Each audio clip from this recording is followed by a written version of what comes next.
अस्सलाम वालेकुम स्कॉलर्स, मैं हूं आपका दोस्त शुएब अलवी। उम्मीद करता हूं कि आप तमाम अहबाब खैरियत से होंगे।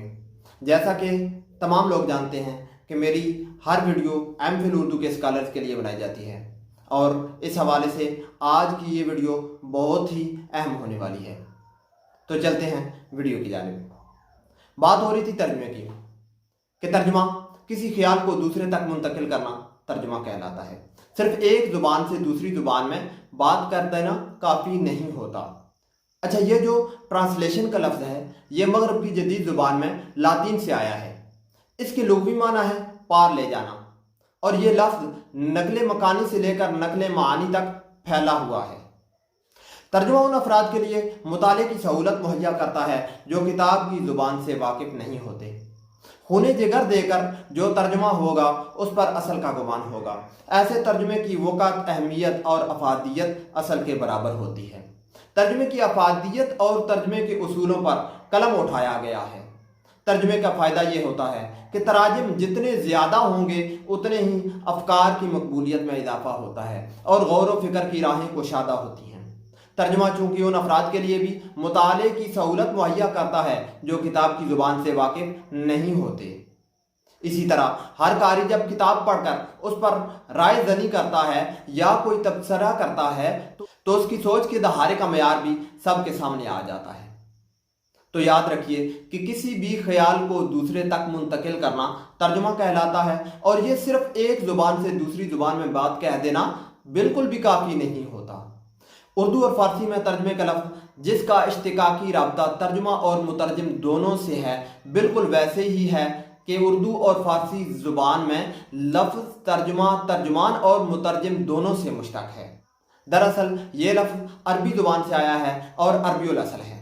मुख्तलिफ़ लुगात में इसके अलग अलग मानी दर्ज हैं। अरबी ज़ुबान में अहले लुगत इसके लिए 4 मानी दर्ज करते हैं। नंबर 1, दूसरी ज़ुबान से नकल कलाम, यानी कि किसी दूसरी ज़ुबान से कलाम को नकल करना। दूसरे नंबर पे तफसीर व ताबीर दिबाचा। नंबर 3, किसी शख्स का बयान अहवाल। नंबर 4, तज़किरा शख्सी। अमेरिका में तर्जुमे के लिए दोबारा तख्लीक यानी कि रिक्रिएशन का लफ्ज़ भी इस्तेमाल किया गया है। इस्तिलाह में किसी दूसरी ज़ुबान के फ़नपारे को अपनी ज़ुबान में ढालना तर्जुमा कहलाता है। फ़न हमेशा इंसानी दखल के बगैर ना तो ज़हूर पजीर हो सकता है और ना ही वजूद में आ सकता है। फ़न खुद को फितरत की हैरत से आज़ाद रखता है, इसलिए इसे इंसान की ज़हनी और शऊरी काविशों का हासिल करार दिया जा सकता है। हर फ़न की लिताफ़त इंसान की मेहनत, रियाजत और खुलूस का आयनादार है। दुनिया भर के अदबियात में तबादात तर्जुमे की इस्तिलाहात राय हैं। इस तरह तर्जुमा भी अदब का हिस्सा है। अगरचे दूसरी ज़ुबान से माखूज़ होने की वजह से इसे अलग पहचान दी जाती है।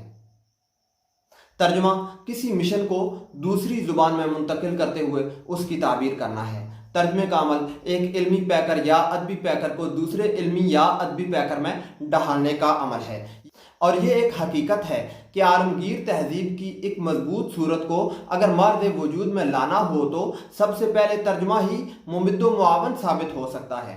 तर्जुमा ही गैर ज़ुबान के इल्म और अक़दार हयात को सही मानों में मुनाकिस कर सकता है। फ़न तर्जुमा की गर्ज़ व गायत को जानने के लिए लाजमी है कि मुख्तलिफ़ मुफ़क्किरीन की आरा से इस्तिफ़ादा ज़रूर किया जाए। तर्जुमे की तारीफ़ व तौसीफ़ कुछ इन अल्फाज में भी बयान कर सकते हैं कि तर्जुमा एक बर्तन से दूसरे बर्तन में किसी भी सियाल या किसी भी मादे को उंडेलना या किसी पुरानी शराब को नई बोतल फराहम करना है। तर्जुमे के अमल की वज़ाहत कुछ इस तरह भी की जा सकती है कि किसी भी तहरीर, तसनीफ या तालीफ को किसी दूसरी ज़ुबान में मुंतकिल करने का अमल तर्जुमा कहलाता है। यूँ कहा जा सकता है कि तर्जुमा किसी मतन को दूसरी ज़ुबान में मुंतकिल करते हुए उसकी ताबीर करना है, यानी कि तर्जुमे का अमल एक इल्मी या अदबी पैकर को दूसरे पैकर में ढालने का अमल है। एक कदीम यूनानी मकूला है कि तर्जुमा एक बुनी हुई स्ट्रॉबेरी है।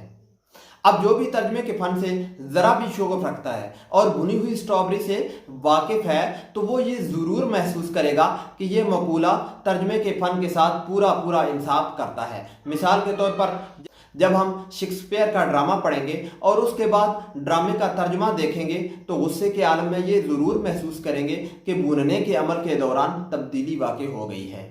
लेकिन इससे मफर नहीं कि तर्जुमा एक ऐसा दरीचा है जिससे दूसरी कौमों के अहवाल हम पर खुलते हैं। तर्जुमे को अदबी कदर व कीमत उस वक्त हासिल होती है जब एक ज़ुबान से दूसरी ज़ुबान में मफहूम के साथ वो आब व रंग, वो मिठास, वो खुशबू और वो लुत्फ़ भी आ जाए जो असल इबारत में मौजूद था। याद रखें कि तर्जुमा हर दौर में हर ज़ुबान की अहम ज़रूरत रहा है और ये मुख्तलिफ़ अक़वाम, ज़ुबानों और सकाफ़तों के दरमियान पड़े हुए अजनबीपन के पर्दों को चाक करके उन्हें एक दूसरे के करीब लाता है और हर ज़ुबान की तरक्की, फैलाव और वसअत में भी मुआवनत पैदा करता है। कोई भी फ़न हो उसमें कमाल पैदा करने के लिए खून जिगर की ज़रूरत होती है। खून जिगर देकर जो तर्जुमा होगा उस पर असल का गुमान होगा। ऐसे तर्जुमे की वक़्त, अहमियत और अफादियत असल के बराबर हो जाती है। चूँकि फ़न सच्चाइयों का मुरक्का होता है इसलिए इसकी पूरी पेशरफ्त सच्चाई से इबारत होनी चाहिए। फ़न तर्जुमा में इस पहलू की और ज़्यादा ज़रूरत होती है बवजह ये कि तर्जुमा एक मुश्किल, अधिक और कठिन अमल है। मुहक्किकीन और मुदब्बिरीन ने तो इसे सब्र आज़मा के साथ साथ मर्द आज़मा भी करार दिया है। कहते हैं कि तर्जुमा निहायत सब्र आज़मा भी है और मर्द आज़मा भी है। इसका सबसे कठिन तकादा यह है कि हर लफ्ज़, तरकीब, इस्तिआरा, तमसाल, फ़िक्रा और मुहावरे को जुमला इशारातों, कनायात और मुज़मिरात के साथ जो कि बैनुस्सुतूर में हों बेअइन ही किया जाए, जिसमें मुंजमिला दीगर उमूर के असलूब, आहंग और लबो लहजा को भी दखल है। इसलिए 100% बरजस्ता अल्फाज दरकार होते हैं। तर्जुमा कोई मानी और मुतालिब की बजा आवरी का काम नहीं है बल्कि उसके तकाज़े फ़न पारे में मौजूद जज्बात और तासुरात की मुंतकिली तक फैले होते हैं। इसलिए फ़न तर्जुमा के मानी से उठकर एहसास की सतह तक रसाई अद हद ज़रूरी है, वगरना तर्जुमा अपने असल हुस्न से महरूम रहेगा। तर्जुमे का फ़न किसी हद तक मुश्किल ज़रूर है। इसके अधिक होने के हवाले से अदबी माहिरीन कहते हैं कि तर्जुमे का काम यकीनन एक मुश्किल काम है। इसमें मुतरजिम मुसन्निफ की शख्सियत, फ़िक्र असलूब से बंधा होता है। एक तरफ उस ज़ुबान का कल्चर जिसका तर्जुमा किया जा रहा है उसे अपनी तरफ खींचता है, तो दूसरी तरफ उस ज़ुबान का कल्चर जिसका तर्जुमा किया जा रहा है उसे अपनी तरफ खींचता है और ये दुई खुद मुतरजिम को तोड़ देती है। तर्जुमे का हुनर इस लिहाज से खासा पेचीदा है कि इसमें बहुत ज़्यादा सलाहियत की ज़रूरत होती है। मतन की ज़ुबान और अपनी ज़ुबान तो आनी ही चाहिए, उस मौजू से भी तभी मुनासबत दरकार होती है जो कि मतन में मौजूद होता है। मुसन्निफ से भी कोई ना कोई नफ्सियाती ममासलत लाजमी है। तर्जुमे का फ़न मुश्किल क्यों है? इसकी जो भी वजह हो, मगर एक वजह ज़रूर है कि अदब ज़िंदगी के जुमला ज़ावियों और मंतकों का अहाता करने की कोशिश करता है और ज़िंदगी खुद पेचीदा, मुबहम और अजीब तज़ादात का मजमुआ है। इसके हज़ार पहलू हैं। हर फर्द अपनी जगह एक कायनात है। हर फर्द अपने अंदर एक जहान रखता है। उसके जज्बात, मुहर्रिका, अकायदो तौहीमात, नफ़रतों और मोहब्बतों से इंसाफ करना नामुमकिन नज़र आता है। बाद हालात ऐसे भी होते हैं जिनके लिए अल्फाज नहीं मिलते। हमें अपनी कायनात की हुदूद तक का इल्म नहीं होता और अब तो ये भी ख्याल जाहिर किया जा रहा है कि ऐसी लातादाद कायनातें और भी हैं। ज़िंदगी इतनी बेकरार है कि अदब और फ़नून कभी इसका अहाता नहीं कर सकते। बड़े बड़े अदीबों, शायरों और फ़नकारों ने इसे बस कहीं से छुआ है। इस बहरे नापैदा किनार की लहरों के सिर्फ छींटे उन पर पड़े हैं, लेकिन इस कम रसाई में मायूसी का कोई पहलू नहीं। ज़िंदगी से इश्क करने का जो सलीका अदब और फ़नून ने हमें सिखाया है वो अपनी जगह बेमिसाल है। ज़िंदगी जिस कदर पुरपेच रुझानात और अजायबात से इबारत है, इस कदर तख्लीक में भी मुबहम और मुतनव्वे है। इसलिए किसी भी तख्लीक का तर्जुमा करना आसान काम बिल्कुल भी नहीं है। हर तख्लीक या फनपारा ज़ुबान और उसके सकाफ़ती मज़ाहिर, मसलन फ़िक्री, सियासी, अखलाकी, मुआशी, तमद्दुनी, तारीख़ी, तहज़ीबी, लिसानी, विरासती और मावराई से तरतीब पाता है। इसलिए उसका तर्जुमा करना निहायत मुश्किल अमर गिरदाना जाता है। हकीकत यह है कि इन जुमला लवाज़मात की मानवियत को आश्कार करना मुतरजिम के लिए सदा मुश्किलात का बायस होता है। इसीलिए कहते हैं कि जब तक कोई शख्स मुतवातिर और पै तर पै زبان کی نزاکتوں اور اسلوبیاتی نظام پر غور نہیں کرتا اور جب تک اپنے افکار کو مختلف اور گوناگوں انداز سے لفظوں کی معرفت سامنے لانے کی مشق بہم نہیں پہچانتا، اس وقت تک وہ ترجمے اور تالیف کی ذمہ داریوں سے عہدہ برا نہیں ہو سکتا۔ انسان جس قدر آسانی سے اپنی زبان میں افہام و تفہیم کر سکتا ہے، دوسری زبان میں اتنا آسان نہیں ہوتا۔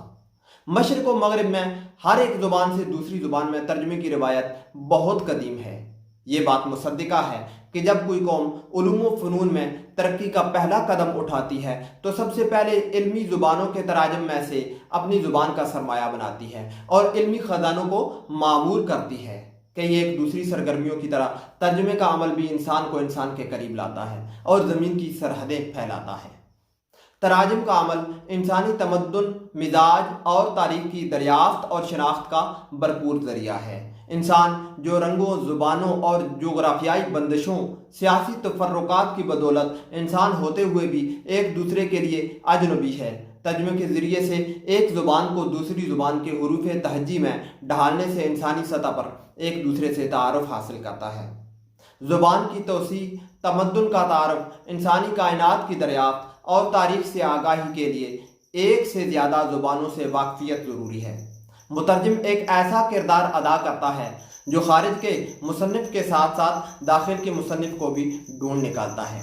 ترجمے کی بدولت قومیں اور تہذیبیں جغرافیائی حد بندی کے بعد بھی ایک دوسرے کے قریب تر ہیں اور ایک دوسرے کے حالات و واقعات سے آشنا ہیں۔ ترجمے کے ذریعے انسان دیگر تہذیبوں کو پہچاننے لگتا ہے۔ ترجمے کا تعلق اصل تصنیف سے وہی ہوتا ہے جو شہاب ثاقب کا نجوم و کواکب سے ہوتا ہے۔ ترجمے کے ذریعے زبان پھلتی پھولتی ہے۔ ترجمہ نئے الفاظ و تراکیب کے ذریعے سے انسانی علوم میں اضافے کا باعث بنتا ہے اور ذہنی سرحدوں کو کشادگی فراہم کرتا ہے۔ ترجمے کے ذریعے سے زبان کئی طرح پھلتی پھولتی ہے اور اس طرح کئی طرح کی خوبیاں ترجمے کے مضامین کے حوالے سے پیدا ہوتی ہیں۔ الفاظ کے معنی، مضمون کی روح کا دوسری زبان میں منتقل ہونا، یہ سب ترجمے کی خصوصیت سے ہے۔ اگر ترجمے کی روایت نہ ہوتی تو دنیا میں بے چینی پروان چڑھتی۔ ترجمہ انفرادی طور پر بھی ضروری ہے اور اجتماعی طور پر بھی ضروری ہے۔ یہ ایک ملک یا ایک کلچر کے خیالات کو دوسرے ملک یا کلچر کی زبان کے مطابق ڈھالنے کو ترجمہ کہتے ہیں۔ فارسی اور انگریزی زبانوں نے جب فکر و جذبات کے دیسی طریقوں سے اپنے آپ کو قریب کرنا چاہا تو ترجمہ سے کام لیا۔ ترجمہ جو کہ ایک مشکل عمل ہے، اس میں کامیابی کے لیے ترجمے کی روایت کو پروان چڑھانا ضروری ہے۔ کسی دوسری زبان سے اردو زبان میں کوئی کہانی، داستان، فکر، فلسفہ یا دیگر افکار نہ تو کوئی گناہ کی بات ہے اور نہ ہی ایسا کرنے پر کسی کو کوئی اعتراض ہے، بلکہ اردو زبان کے لیے یہ برکت اور سعادت کی بات ہوتی ہے کہ اس زبان میں مزید افکار و نظریات اور علمی کاوشوں کا اضافہ ہوگا۔